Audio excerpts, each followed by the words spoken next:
I broke that after the 3 weeks. And then,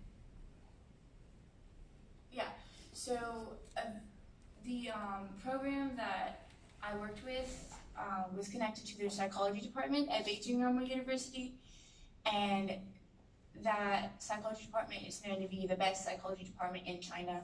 So these students were super dedicated to the work and super hardworking, and they were there even before I was at 8 a.m. and after I was 8 p.m.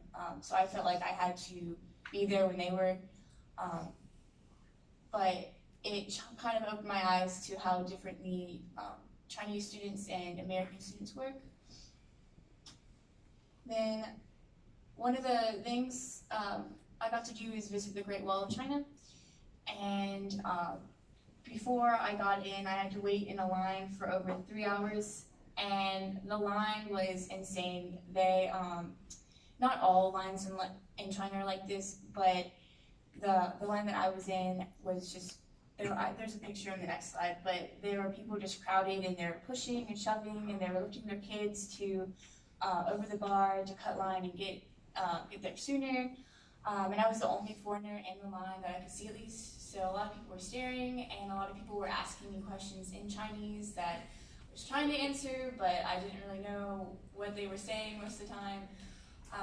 And another opportunity I had was I got to make pottery at a Chinese pottery making studio. And before I went, it was just my host and I, and the owner set us right next to the window.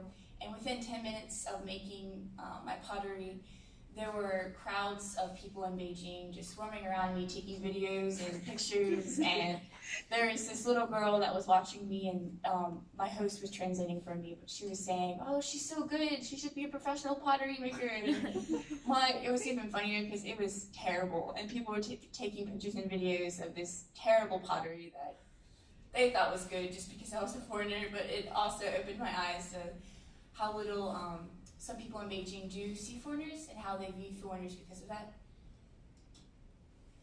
That's a picture of how it turned out. It actually did not look like that originally. I finished it, and then the owner motioned to me to get up.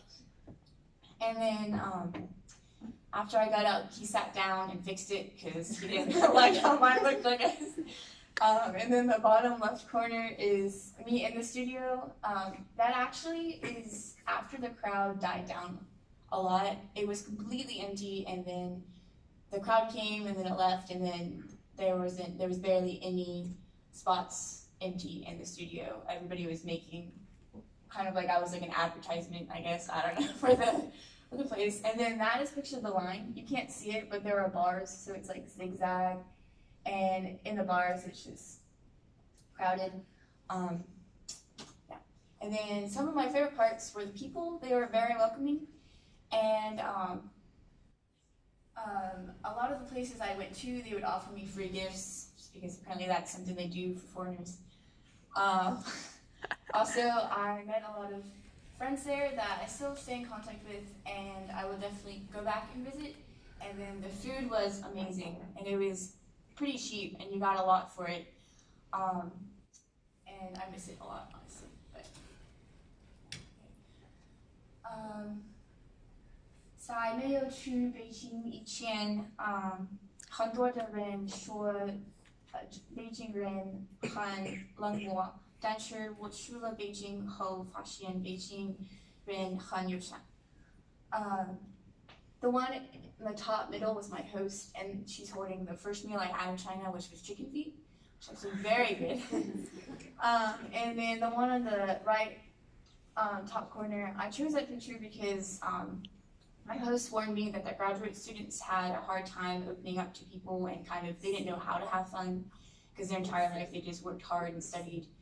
But that was a moment where I captured on my camera that she was opening up and just having fun and laughing and everything. And then on the left top corner, that's another graduate student. She took me to one of her favorite restaurants, and we had a long conversation, and that was also her opening up to me. And then the bottom left is, she was not a graduate student, but she, her and I honestly got the closest, even though she knew no English, and we just spoke Chinese the entire time. And I could speak to her fairly well because I knew what I knew, but she would speak to me back and she would speak fast and get excited and say stuff that I didn't know. So we would have to do like hand motions and point and everything, but it was a fun bonding exercise, I guess. And then that picture is of me. You can't see the food, but that's a cafeteria I was in at the university. And then that, I got all of that at a Chinese market for only $10, just to justify how cheap but also amazing the food is. I also got to do a lot of things outside the office, like go to a lot of famous places. 居然到了北京就要参观很多的名胜古迹。我除了故宫博物馆、天安门广场、北海公园也爬了上去。如果到处都寂寞的人，我也买了有特色的明信片。吃了有名的北平烤鸭，北京是个值得参观的城市。I did a lot of research about Beijing and China and their culture beforehand. A lot of it helped, but a lot of it also included a lot of comments that I don't really fully agree with. They were kind of biased based on forcing American culture to Chinese culture and comparing them. But before you go travel abroad, which I definitely recommend a lot, it's important to understand why the people of China and their culture is the way it is, and not to compare it to America. Also, I really encourage you to reach out to professors to find programs that might fit your interests, but if there are none, then to create your own, just because I never thought that I'd be able to create my own internship in Beijing.